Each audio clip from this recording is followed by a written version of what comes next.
9, versículo 26 es el versículo clave.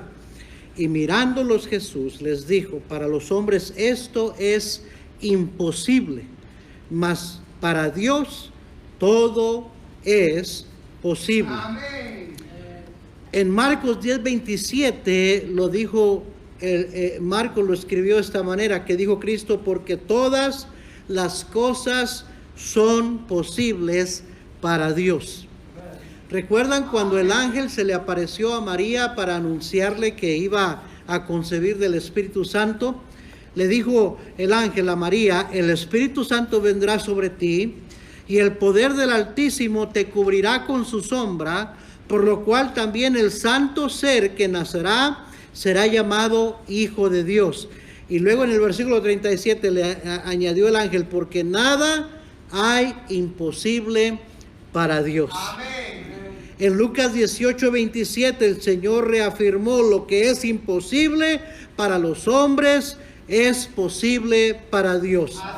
Alguien dijo: cuando el hombre llega a la imposibilidad, ha llegado a la posibilidad de Dios. La palabra imposible se halla 11 veces en la Biblia, 4 de ellas para reiterar que lo que para el hombre es imposible es posible para nuestro Dios. Y eso quisiera predicarle en esta noche, de algunas cosas que son imposibles. Y hermanos, espero que esto sea más bien de ánimo para usted, de algo que le ayude a afirmarse en su fe, en sus convicciones, especialmente en los tiempos en que estamos viviendo, tiempos de mucha confusión religiosa, muchas falsas doctrinas, falsos maestros, también un tiempo de muchas dudas, de incertidumbre y de escepticismo. Hermano, no dude que para el Señor nada hay imposible. Por cualquier situación por la que usted esté atravesando, por cualquier problema que tenga, hermanos, no hay nada imposible para nuestro Dios. Entonces vamos a ver algunas cosas que son imposibles. Número 1, imposible, oiga bien, imposible es que Dios mienta. Es imposible. La Biblia dice que es imposible que Dios mienta. Y quiero añadir más a eso, que Dios peque. Es imposible que Dios peque. Santiago dice claramente que Dios no puede ser tentado, ni puede tentar, no puede ser tentado por el pecado, ni Él tienta a nadie. Pero quiero que vaya conmigo a Hebreos 6:17. Hebreos 6 y versículo 17, dice la palabra de Dios: por lo cual, queriendo Dios mostrar más abundantemente a los herederos de la promesa, inmutabilidad de su consejo. Inmutabilidad quiere decir que nunca cambia. Su consejo nunca cambia. La palabra de Dios nunca cambia. Sus promesas nunca cambian. Hermanos, Dios no cambia. Dice, interpuso juramento, versículo 18, para que por 2 cosas inmutables, o sea que no cambian, en las cuales, ahí está, es imposible que Dios mienta, tengamos un fortísimo consuelo los que hemos acudido para asirnos o para agarrarnos de la esperanza puesta delante de nosotros. Hermanos, en Romanos 3 y versículo 3 al 4 dice el apóstol Pablo: pues que si algunos de ellos han sido incrédulos, su incredulidad habrá hecho nula la fidelidad de Dios. De ninguna manera. Antes bien sea Dios veraz y todo hombre mentiroso. A propósito, hay algunos que piensan y dicen: bueno, ¿y qué tal si alguien deja de creer? Si alguien duda de su salvación, ¿perderá su salvación? Hermanos, aquí lo dice claramente. Dice: pues que si algunos de ellos han sido incrédulos, su incredulidad habrá hecho nula la fidelidad de Dios. De ninguna manera. Dios no va a cambiar su promesa, ni va a quitar su promesa de la seguridad eterna de la salvación nomás porque un cristiano tiene dudas. Dios es veraz y su palabra es verdad. En Juan 17:17 dijo Jesucristo: santifícalos en tu verdad, tu palabra es verdad. Y como Cristo es el verbo eterno, la palabra eterna de Dios, Él es la verdad personificada. Es por eso que dijo en Juan 14:6, yo soy el camino y la verdad y la vida. Nadie viene al Padre sino por mí. Cuando hay alguna duda, querido hermano, ya sea en nuestra propia fe o en lo que Dios ha dicho en su palabra, el problema está con nosotros, nunca con Dios. ¿Por qué? Porque es imposible que Dios mienta. Es imposible que Dios se equivoque. Él es inerrante. Es imposible que Dios falle. Él y su palabra son infalibles. No falla.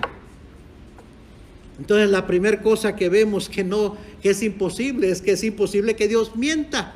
Es imposible que Dios nos falle. Es imposible que Dios se equivoque. Es imposible que Dios peque, hermanos.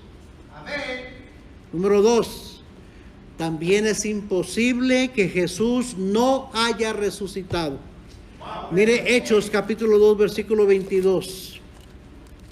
Hechos capítulo 2 versículo 22. Algunos dicen, bueno, ¿por qué tanto énfasis en la resurrección de Cristo? Porque la resurrección de Jesucristo es, pudiéramos decir, la columna vertebral de nuestra fe.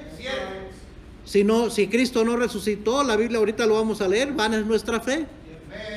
Hechos 2 versículo 22, mire lo que dice aquí. Varones israelitas, esto es Pedro predicando el día de Pentecostés. Oíd estas palabras: Jesús Nazareno, varón aprobado por Dios entre vosotros con las maravillas, prodigios y señales que Dios hizo entre vosotros por medio de él, como vosotros mismos sabéis, a este entregado por el determinado consejo y anticipado conocimiento de Dios, vendisteis y matasteis por manos de inicuos, crucificándole, al cual Dios levantó, suelto los dolores de la muerte, por cuanto era imposible que fuese retenido por ella. Era imposible que la muerte retuviera al Hijo de Dios, porque es Dios, hermano. Versículo 25 dice, porque David dice de él, veía al Señor siempre delante de mí, porque Él está a mi diestra, no seré conmovido, por lo cual mi corazón se alegró y se gozó mi lengua, y aún mi carne descansará en esperanza, porque no dejarás mi alma en el Hades, ni permitirás que tu santo vea corrupción. Hermanos, era imposible que Jesús quedara vencido por la muerte. Antes Él triunfó sobre la muerte y sobre el pecado cuando resucitó al tercer día.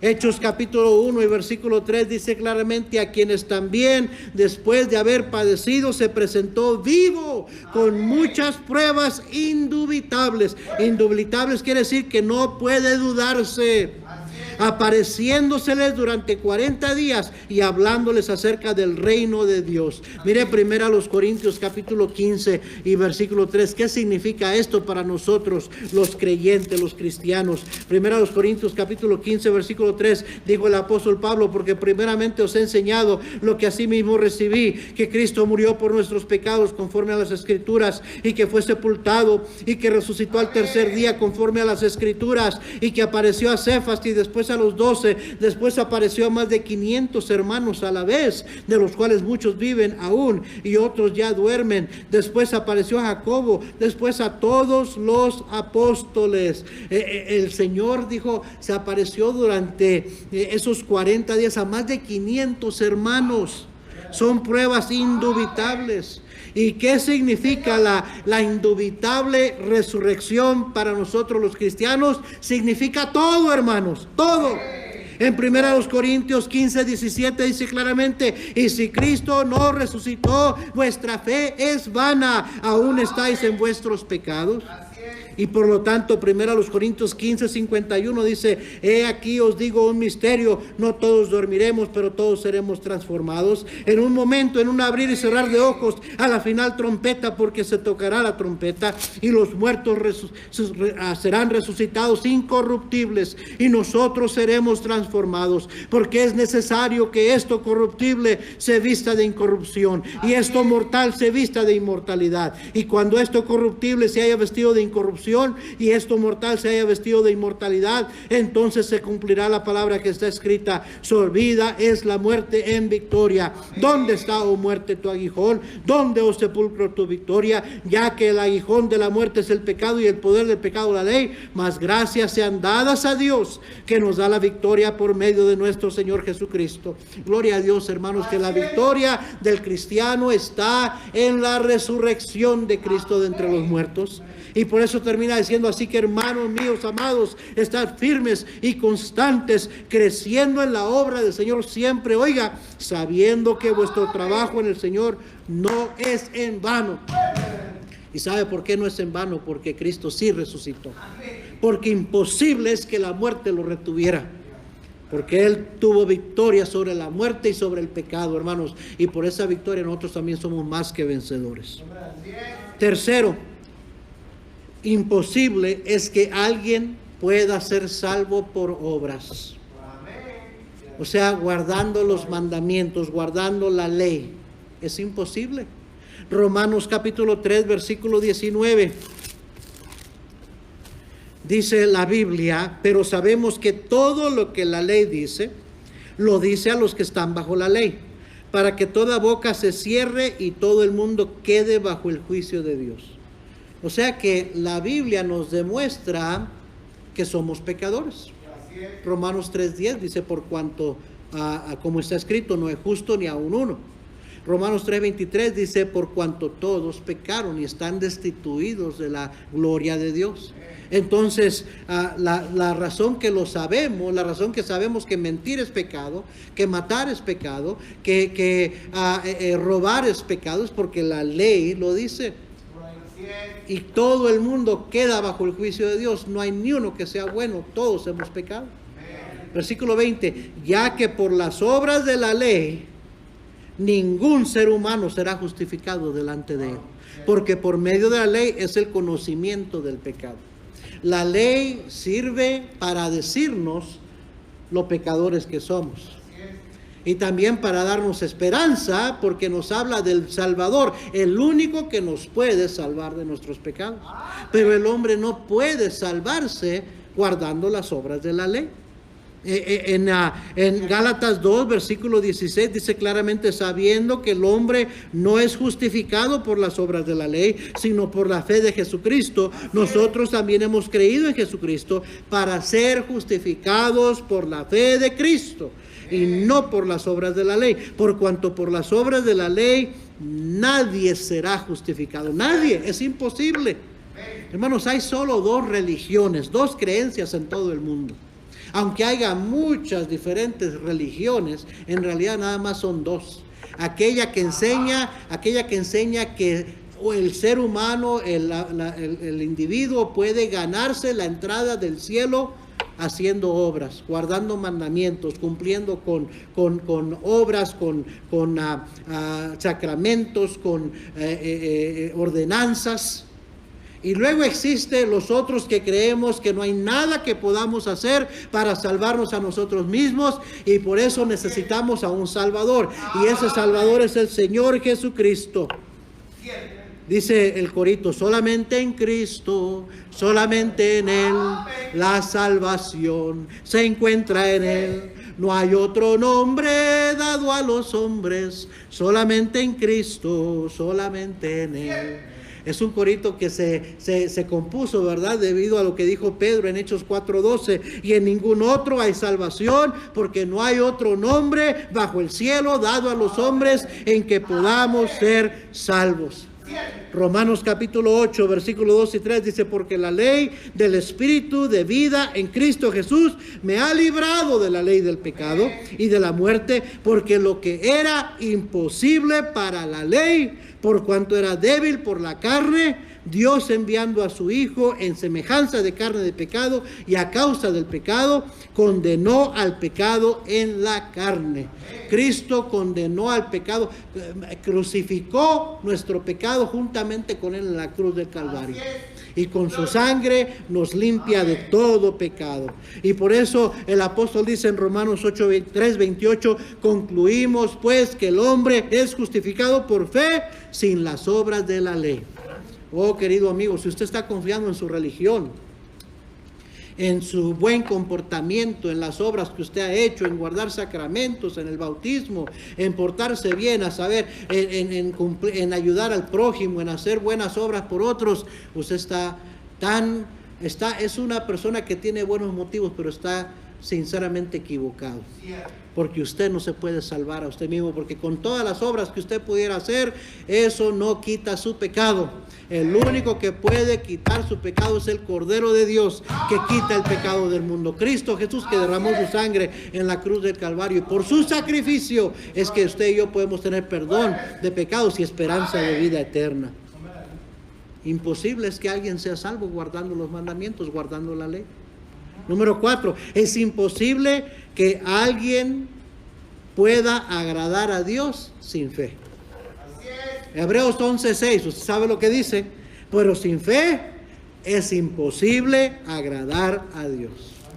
Por eso ahí en Hebreos capítulo 10 y versículo 35 el apóstol amonesta a los creyentes y les dice: no perdáis pues vuestra confianza, o sea, vuestra fe, que tiene grande galardón, tiene grande recompensa, porque os es necesaria la paciencia, para que habiendo hecho la voluntad de Dios, obtengáis la promesa. ¿Sabe que se requiere paciencia para esperar en Dios, especialmente en tiempos malos, en tiempos de enfermedad, en tiempos de necesidad, en tiempos de incertidumbre, en tiempos de persecución, en tiempos de lo que sea? Es importante tener esperanza, esperar, tener paciencia en el Señor. Dice: para que habiendo hecho la voluntad de Dios, obtengáis la promesa, porque aún un poquito, y el que ha de venir vendrá, y no tardará, mas el justo vivirá por fe.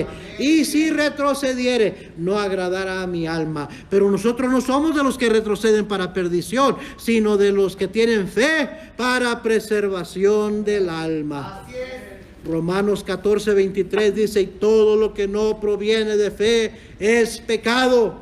Y hermanos, el pecado nunca agrada a Dios. El pecado es abominación a nuestro Dios. Según a los Corintios 5:7 dice: porque por fe andamos, no por vista. Viva por fe, hermano, hermana. No ande por vista, viva por fe. No tengo cuidado ni tengo temor de lo que me espera aquí. Confío tan solo en mi buen Salvador, el cual cuida siempre de mí. Vivo por fe en mi Salvador, no temeré, es fiel mi Señor. En dura lid nunca me dejará. Yo vivo por fe, Él me sostendrá. Oh, hermanos, el apóstol dijo: no mirando nosotros las cosas que se ven, sino las que no se ven. Pues las cosas que se ven son temporales, pero las que no se ven son eternas. Y muchas veces uno no ve cómo va a venir la solución, de dónde va a venir la ayuda, de dónde va a venir en las circunstancias, en el problema, de dónde vendrá la salida. Hermanos, tenga fe. No pierda pues su confianza, que tiene grande galardón. Viva por fe, no por vista. Porque es imposible agradar a Dios sin fe. Número 5, es imposible que no vengan tropiezos a la vida del cristiano. Es imposible, hermano. Aquellos que se quejan tanto de los tropiezos y que tal fulano de tal me fue de tropiezo, y que estoy desanimado porque alguien me fue de tropiezo, y me fui de la iglesia porque alguien me fue de tropiezo, o el pastor mismo me fue de tropiezo. Yo nunca quisiera ser tropiezo a nadie, pero soy humano, hermanos, cometo errores. Y muy posiblemente voy a decir o voy a hacer algo que va a ser de tropiezo para usted. Pero mire lo que dijo Cristo, Lucas 17, versículo 1. Dijo Jesús a sus discípulos: imposible, oiga, imposible es que no vengan tropiezos. Mas hay de aquel por quien vienen. Lo que está diciendo el Señor: mira, no te preocupes de que alguien te fue de tropiezo, yo me encargo de él. Dios siempre se encarga de aquel que es de tropiezo. Así es. Todo lo que el hombre sembrar, eso también segará, dice la Biblia. Pero dice a usted que quizás ha sido tropezado, dice: hey, es imposible que no vengan tropiezos. Y luego nos dice, ¿verdad? Mejor le fuera que se le atase al cuello una piedra de molino y se le arrojase al mar, que hacer tropezar a uno de estos pequeñitos. ¿Qué advertencia? Y luego dice, mirad por vosotros mismos. Cuida de ti mismo, hermano. Y luego dice, si tu hermano pecare contra ti, repréndele, y si se arrepintiere, perdónale. Y si 7 veces al día pecare contra ti, y 7 veces al día volviera a ti diciendo, me arrepiento, perdónale. Hermano, perdone a aquellos que le han sido de tropiezo y siga adelante. Hermano, no se escandalice, no se desanime. No agarre una mala actitud porque alguien le fue de tropiezo. Tristemente, los tropiezos son parte de la vida cristiana. Es imposible que no vengan tropiezos, dijo nuestro Señor Jesucristo. Pero no por eso vamos a quedarnos caídos. No por eso vamos a tirar la toalla. No por eso vamos a volvernos hacia atrás. Ya leímos cuando dijo el Señor, el que retrocede no agradará a mi alma.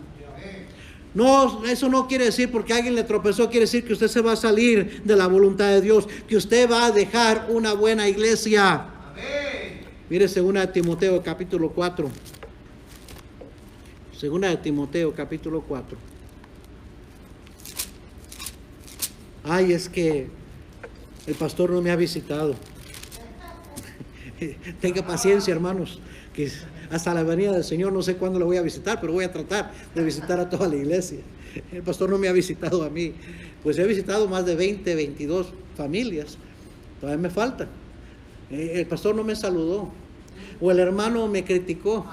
O alguien anduvo chismeando de mí. Hermanos, siempre van a venir tropiezos. Siempre. 2 Timoteo 4. El hermano me falló. El hermano que menos pensaba que me iba a fallar, me falló. Y ya. Se sale de la voluntad de Dios, sale una buena iglesia. No, querido hermano, no haga eso.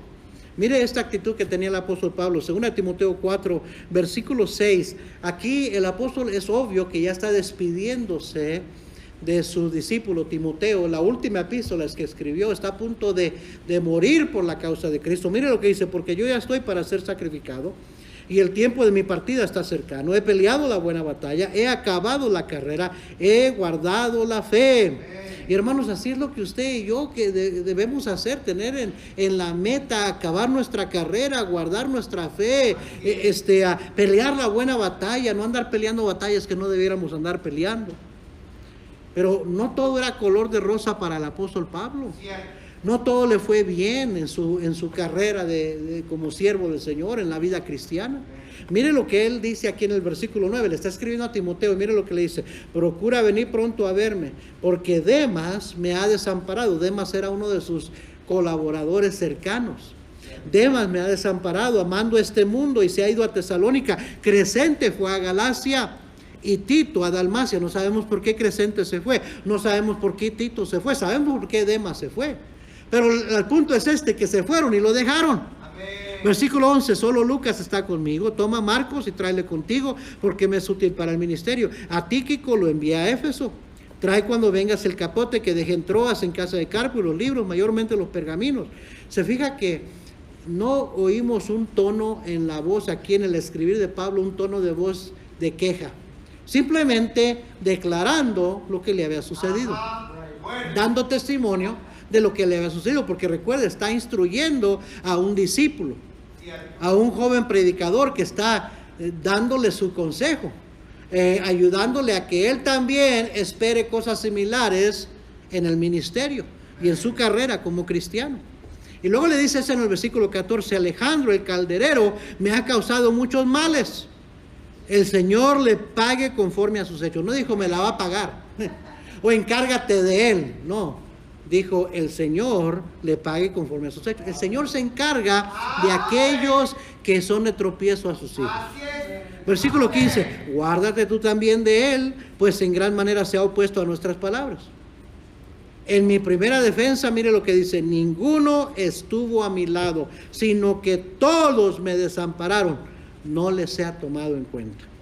Pero aquí está lo bueno, mire lo que dice: pero el Señor estuvo a mi lado y me dio fuerzas para que por mí fuese cumplida la predicación y que todos los gentiles oyesen. Así fui librado de la boca del león. Y el Señor me librará de toda obra mala y me preservará para su reino celestial. A Él sea la gloria por los siglos de los siglos. Amén. Ay, hermanos, lo sabe, lo que necesitamos hoy en día más que nunca es cristianos maduros, no niños espirituales, que mantengan su mirada en el Señor, porque el Señor nunca le va a fallar. Si hay alguien que nunca le va a hacer un tropiezo, es Cristo Jesús.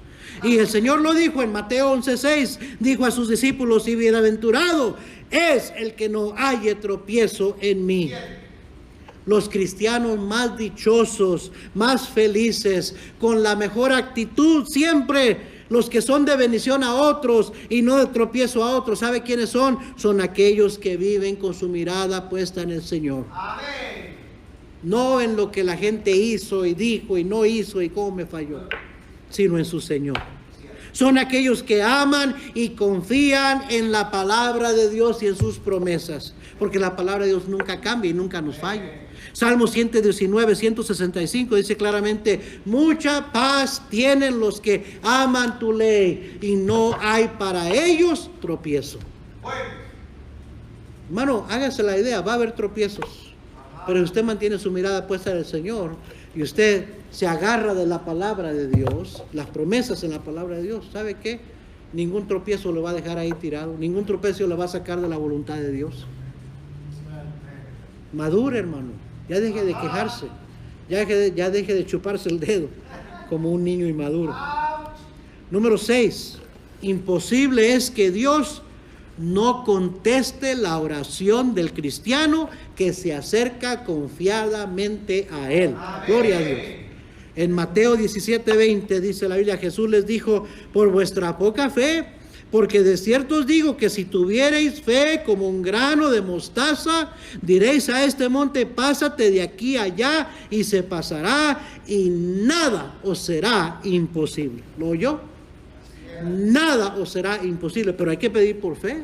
Dice, no necesitas mucha fe. Si fuera como un grano de mostaza, lo que necesitas es ejercitar tu fe, cristiano.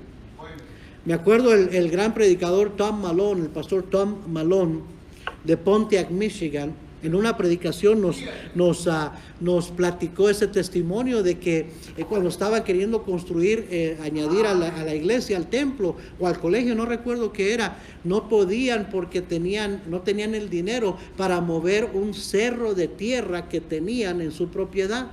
Tenían que emparejar para poder poner los cimientos y construir más grande. La iglesia ya estaba que reventaba, necesitaban expandir y no tenían el dinero. El dinero que estaban juntando era para el edificio, pero para remover esa tierra era un dineral, eran cientos de miles de dólares y no lo tenía. Él ya no quería venir a la iglesia a pedirles más dinero para eso. Habían levantado el dinero para edificar con mucho sacrificio. Entonces empezó a pensar él y decir, bueno, el Señor Jesucristo dijo que si tuviera fe como un grano de mostaza y le dijera a este monte que se moviera, que se movería de aquí para allá y nada sería imposible. Y empezó a orar con una oración sencilla y con fe, diciendo, Señor, mueve ese monte. Señor, mueve ese monte. Señor, mueve ese monte. Esa noche oró el pastor Tom Malone. El siguiente día le llegó por correo una carta de parte de una compañía de construcción que estaban haciendo un proyecto de un centro comercial grandísimo al otro lado de la ciudad y necesitaban subir el nivel, necesitaban tierra. Y le dijeron, queremos la tierra que está en tu propiedad. Amén. Si quieres nos la podemos llevar, pero si quieres te la compramos. No solamente se arregló el problema de llevarse la tierra sin que les costara ni un 5, sino que le dieron dinero por mover el cerro ese cementado.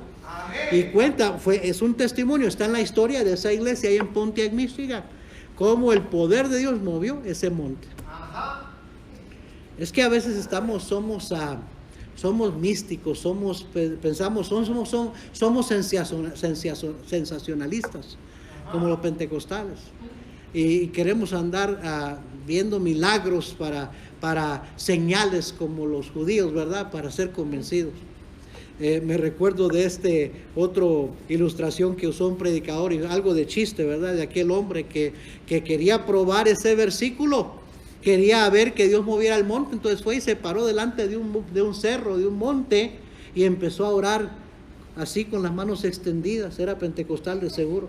y con los ojos cerrados y diciendo: Señor, mueve ese monte, Señor, yo sé que tú lo puedes mover. Tú dijiste que si orábamos con la fe de un grano, del tamaño de un grano de mostaza, tú puedes mover un monte de aquí para allá. Y Señor, yo creo, Señor, mueve ese monte, yo sé que lo vas a mover, muévelo, Señor, en el nombre del Señor te pido que lo muevas, Señor. Y terminó de orar y abrió así el ojo despacito y vio el monte ahí y dijo: ya sabía que no se iba a mover. Y sabe que así somos la mayoría de nosotros. Realmente no tenemos fe, realmente no creemos, pero la promesa es que si confiamos y creemos, nada será imposible.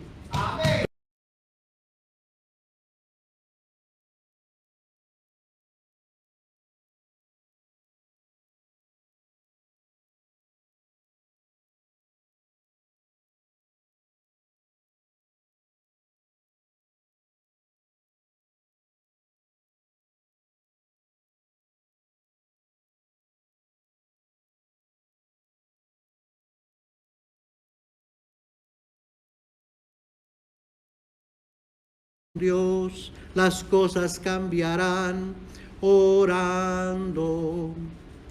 Cualquier necesidad, Dios la responderá orando. Confía en el Señor, tus penas quitará orando.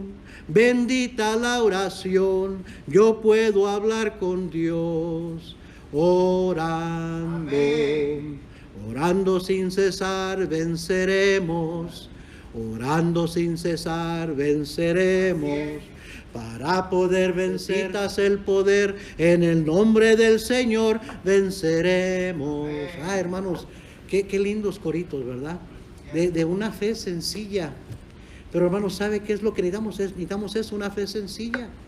Porque si hay algo que es imposible, la Biblia lo dice, es de que si oramos con fe, dice, nada os será imposible. Así es. Nada más con la fe del tamaño de un grano de mostaza, dice. Puedes pedir a este monte que se pase de aquí para allá, dice, y se pasará, y nada os será imposible. Y recuerde eso, es imposible que Dios no conteste la oración del cristiano que se acerca confiadamente hasta el trono de la gracia. Lo que necesitamos trabajar es en nuestra fe. Bien dijo aquel hombre que le dijo a Jesús: creo, Señor, ayuda a mi incredulidad. Y eso es lo que deberíamos estar pidiéndole al Señor en nuestras oraciones. Número 7, para terminar. Imposible es que aquellos que rechazan a Cristo sean salvos. Dejé este último punto a propósito para el final. Imposible es que aquellos que rechacen a Cristo sean salvos. Mire Hebreos capítulo 6, versículo 4. Hebreos 6, 4. Las primeras 3 palabras. Porque es imposible que los que una vez fueron iluminados y gustaron del don celestial y fueron hechos partícipes del Espíritu Santo, y asimismo gustaron de la buena palabra de Dios y los poderes del siglo venidero, y recayeron, sean otra vez renovados para arrepentimiento, crucificando de nuevo para sí mismos al Hijo de Dios y exponiéndole a vituperio.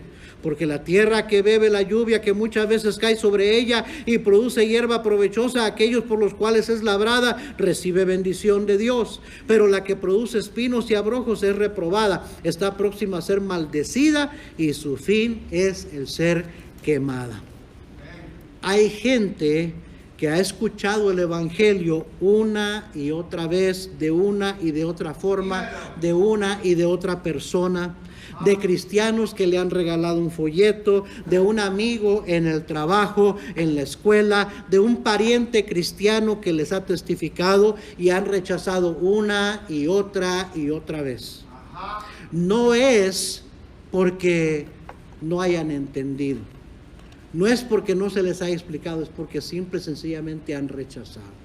Y yo sé, algunos dicen, no, yo no rechazo a Cristo, simplemente no quiero cambiar de religión. Yo no rechazo a Cristo, simplemente ahorita no estoy listo. Querido amigo, no recibir, no aceptar es rechazar. En Juan 6:51 Jesús dijo: yo soy el pan vivo que descendió del cielo. Si alguno comiere de este pan, vivirá para siempre. Y el pan que yo daré es mi carne, la cual yo daré por la vida del mundo. Hay muchos religiosos por el mundo, simpatizantes, amigos del evangelio. Algunos se creen cristianos, pero no son convertidos. No han nacido de nuevo. Han gustado. Esa palabra gustar en la Biblia quiere decir probar. Han probado, pero no se han comido el pan de vida. Algunos lo dicen así, en verdad. En inglés hay el dicho: I didn't drink the Kool-Aid. Yo no me bebí el Kool-Aid. O sea, yo no creo todo eso. No es para tanto. Yo realmente no estoy así tan fanático, tan de lleno. Son la gente que ha gustado, que han probado, pero no han participado, no han recibido, no han aceptado, no se han comido el evangelio de Cristo. Jesús dijo: de cierto os digo, si no coméis la carne del Hijo del Hombre y bebéis su sangre, no tenéis vida en vosotros. Y no, querido amigo católico, no se está refiriendo a la Eucaristía. Esa es falsa doctrina. Cristo no literalmente se convierte en una hostia, ni el vino en el cáliz se vuelve la sangre de Cristo. Son figuras. Pero el Señor dijo que era su nuevo pacto. Él había dado un nuevo pacto en su sangre, en su cuerpo que sería entregado por nuestros pecados, y en su sangre que sería derramada para perdón de nuestros pecados. Pero para recibir ese perdón hay que recibir a Cristo. En Juan 1:12 dice: mas a todos los que le recibieron, hablando de Cristo, mas a todos los que le recibieron, a los que creen en su nombre, les dio potestad de ser hechos hijos de Dios. Otra gran mentira que se proclama en el mundo entero es que todos somos hijos de Dios. No hay tal cosa. No todos somos hijos de Dios. Claramente la Biblia dice: a los que le recibieron. Sí, usted quizás dice que usted cree en Cristo, pero oiga bien, si dices creer pero no le has recibido, en realidad no has creído. La salvación es un regalo de Dios. La Biblia dice que por gracia sois salvos por medio de la fe. Y esto no es de vosotros, es don de Dios, regalo de Dios, no por obras, para que nadie se gloríe. Y oiga bien, es un regalo de Dios que tienes que recibir para que sea tuyo. Si no recibes un regalo, ¿verdad que estás rechazando el regalo? Tú no le puedes convencer a alguien que te está dando un regalo y dices: no, gracias, que no estás rechazando su regalo.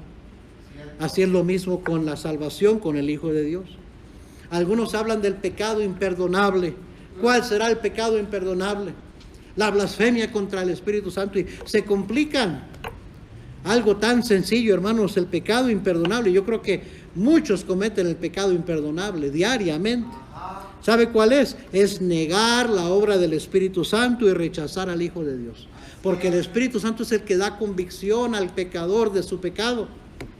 Y es negar y decir no. Es rechazar al Hijo de Dios. ¿Por qué? Porque el Hijo de Dios es el único que puede salvarle. Él dijo: yo soy el camino, la verdad y la vida. Nadie viene al Padre sino por mí. Entonces, si usted rechaza a Cristo, ¿quién más le podrá salvar? ¿Y cómo cree usted que se sentirá Dios cuando alguien rechaza a su Hijo amado, a su Hijo unigénito, a quien Él dio por amor de su vida? En Hebreos 12:25 dice: mirad, que no desechéis al que habla, porque si no escaparon aquellos que desecharon a los que amonestaban en la tierra, mucho menos nosotros si desecháramos al que amonesta desde los cielos. ¿Por qué? ¿Sabe por qué? Porque es imposible que aquellos que rechazan a Cristo sean salvos. Oh, hermanos, nada hay imposible para Dios. Eso sin duda. Todos, creo, deberíamos de creerlo, de estar convencidos de él. Y deberíamos de saber, reconocer que es imposible que Dios mienta. Cuando Dios hace una promesa, querido hermano, Él la va a cumplir. Dios nunca falla su palabra. Es imposible que Jesús no haya resucitado. Y esto es importante, porque si Cristo no resucitó, vana es nuestra fe.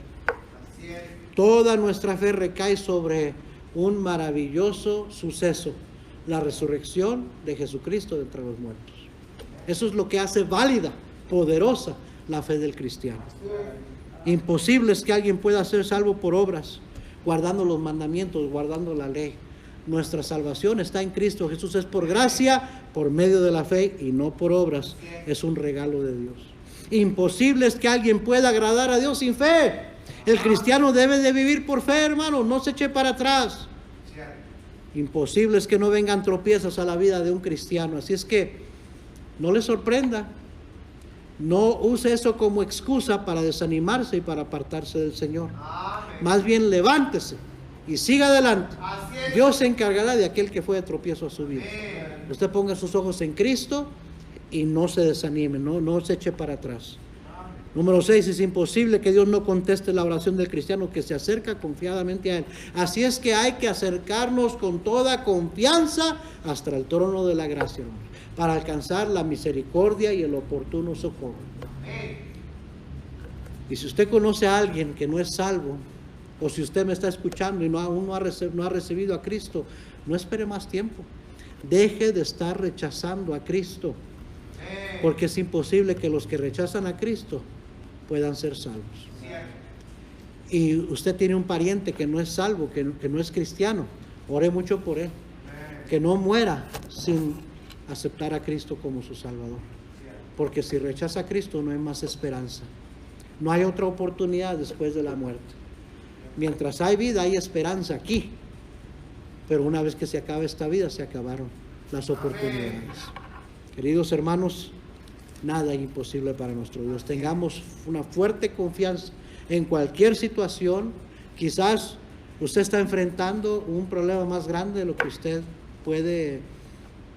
sabe cómo manejar. Para Dios no hay nada imposible. A lo mejor usted está enfrentando una enfermedad, hasta una enfermedad terminal. Para Dios no hay nada imposible. Dios es el médico de médicos. Recuerde, ore al Señor con fe. Y, hermanos, sigamos adelante. Si hay alguien que nunca nos va a dejar, es el Señor. Y aunque otros nos sean de tropiezo, Él siempre va a estar ahí a nuestro lado. Vamos a orar. Si me acompaña, por favor. Señor, bendice tu palabra. Señor, yo he tratado simplemente de ser un ánimo a mis hermanos. Tu palabra.